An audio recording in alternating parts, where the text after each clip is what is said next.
As we learn in this week's Parsha, that after the Jewish people committed the sin of the golden calf, Moshe Rabbeinu broke the tablets. Then he responded to God upon God's saying, I will destroy all these people, and I will start a new nation from you, Moshe, who did not participate in the sin of the golden calf. Moshe Rabbeinu says to God, sorry, I don't accept this.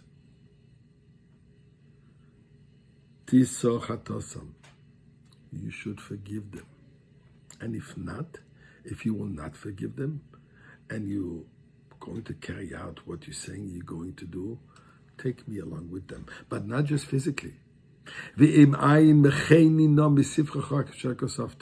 Erase me from the book that you wrote. Moshe Rabbeinu threatens God that if he will kill the Jewish people, he wants to be erased from the Torah. The name of Moshe Rabbeinu should not be mentioned in the Torah. What does that mean? Moshe Rabbeinu is synonymous with Torah. Zichru Torah is Moshe Avdi. Moshe Rabbeinu, the Torah is called after Moshe Rabbeinu in certain places. When Moshe Rabbeinu speaks, it's Shechina medaberes mitor groinoi. It is God, the presence of God that speaks through his vocal cords. So in a sense, when Moshe Rabbeinu says, erase me from the Torah, that means to disassociate the Shechina from Torah. How could this be?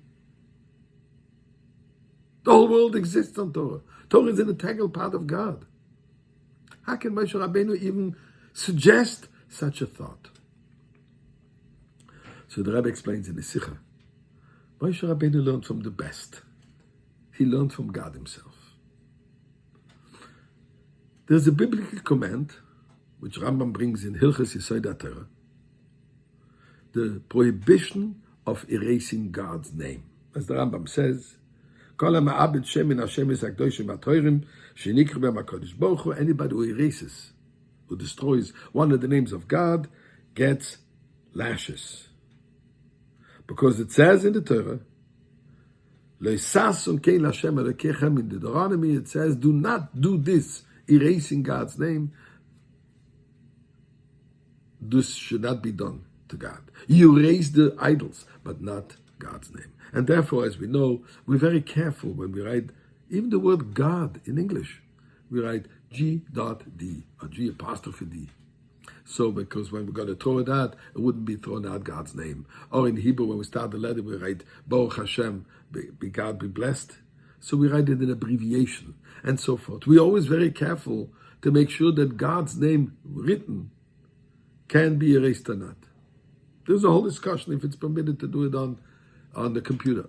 Won't go in there now. Yet, if a husband suspects his wife of infidelity, she's called a soita. Torah says that the Beis Din will have to verify if indeed she committed the sin or not. The way to verify is that there are certain verses of the Torah which have to be written on a parchment. And this will be erased and put together with some water, made into a potion. And then this woman will drink that water. Now, if she committed a sin, then this will be her downfall. She'll die from that.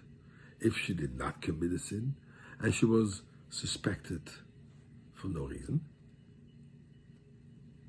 God says that this will be her greatest blessing. Will cure her from all illnesses and so on and so forth. Says Moshe Rabbeinu, that God says, these verses which are written contain numerous names of God. The name of God is mentioned there a number of times.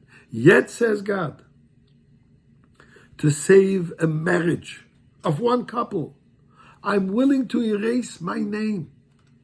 I'm willing to be set aside as long as this marriage is saved. Comes Moshe Rabbeinu, says to God, you taught me. Save a marriage, we can erase God's name. There's a marriage here. You are married to the Jewish people. On Mount Sinai, this was the wedding. Mount Sinai was the moment where we became husband and wife.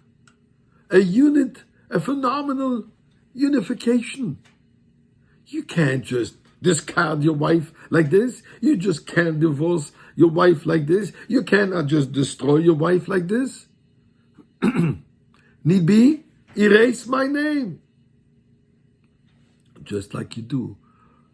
Just like you're allowing to erase your name to save a single marriage, how much more so to save the Jewish people's marriage. So God, we married. Mazel tov. You know it. A husband is supposed to provide for his wife a home. We would like to have the ultimate home, the Beis Hamikdash. And please, we've been waiting long enough. Time to get the home right now.